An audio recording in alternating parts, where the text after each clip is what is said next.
Hi boys and girls, this will be our last session of reading this month. It's Winter Days in the Big Woods. I hope you enjoyed coming with us so far this month. Once upon a time, a little girl named Laura lived in the big woods of Wisconsin in a little house made of logs.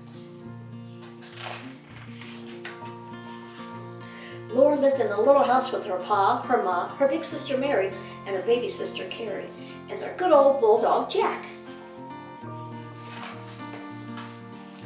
Winter was coming to the big woods. Soon the little house would be covered with snow. Pa went hunting every day so that they would have meat during the long, cold winter.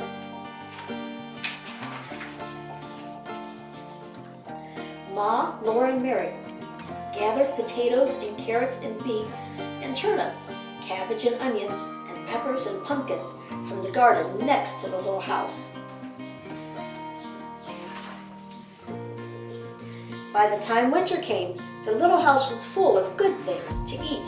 Laura and Mary thought the attic was a lovely place to play. They played house by using the round orange pumpkins as tables and chairs, and everything was snug and cozy. Soon, the first snow came, and it was very cold. In the mornings, the windows were covered with beautiful frost pictures of trees and flowers and fairies. Ma said that Jack Frost came in the night and made the pictures while everyone was asleep. Laura and Mary were allowed to use Ma's nibble to make pretty patterns of circles in the frost.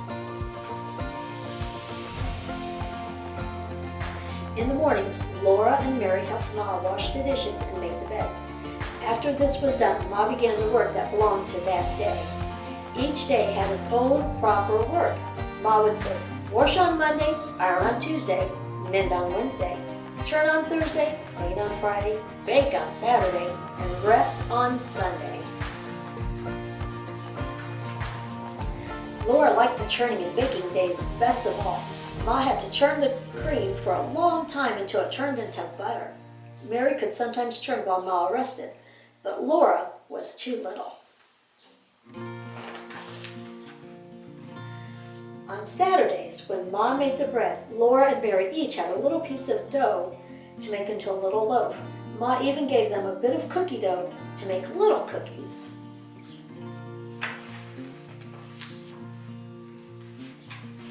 After the day's work was done, Ma would sometimes cut out paper dolls for Laura and Mary.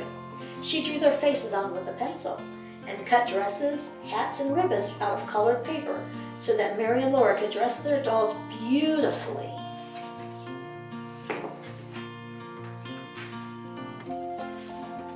But the best time of all was at night when Pa came home. He would throw off his fur cap and his coat and his mittens. "Where's my little half pint of sweet cider half drunk up?"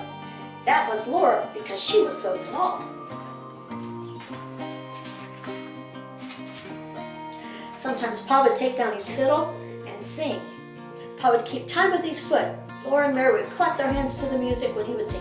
Yankee Doodle went to town, he wore his striped trousers, he swore he couldn't see the town, there were so many houses.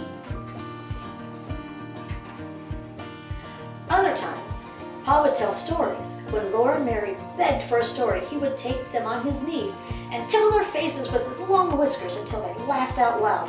His eyes were blue and merry. Outside was cold and snowy, but the little log cabin was snug and cozy. Pa, Ma, Laura, and Mary, and baby Carrie were all comfortable and happy in their little house in the big woods.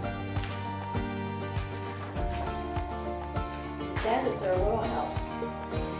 Thank you, boys and girls, for joining us. We hope you enjoyed this reading sessions that we've had. And continue to read. Have your moms and your dads take you to the library. Pick out books. There's Little House on the Prairie books. There's books to take you all over the world. But reading is a great adventure. Don't stop here.